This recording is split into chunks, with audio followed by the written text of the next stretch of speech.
We have Dr. Mira Keddis. She is a nephrologist and assistant professor of medicine. And she did her medical training, I think your entire medical training at Mayo Clinic. You've been a Mayo lifer, I believe, right? Starting with med school, residency, chief residency, and fellowship. So she's going to give us a great talk on chronic kidney disease, what primary care providers need to know. Thank you.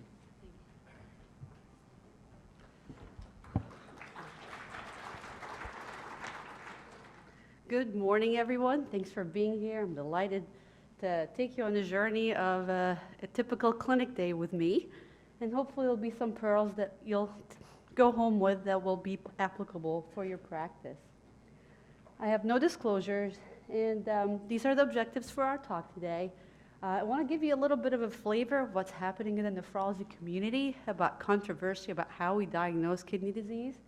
I want to walk you through some approaches to diagnosing chronic kidney disease. We'll go through some cases.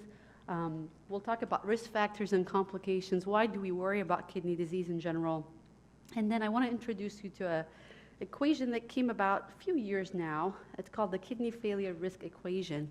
And I think it's really a nice tool that can leverage some of the patient's fears and expectations when you see them in the office. So what is chronic kidney disease? We call it a disease, but it's not really a disease, it's a syndrome. And by definition, it can be a change in the kidney structure, or it could be a functional change. Examples of a functional change would be things like liver disease or cardiorenal syndrome. Oftentimes, the kidney structure itself is actually normal, but it's a hemodynamic effect. So it's more of a functional change that is reflected by a low GFR or an increase in creatinine.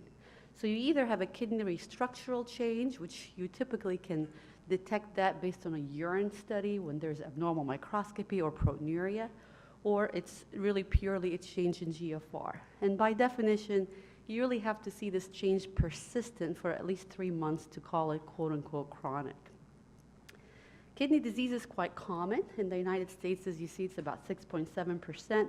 A little bit more in South America and Southeast Asia, and there are a lot of different risk factors that contribute to that in these different regions of the world. I think this is an important slide that I hope you become familiar with.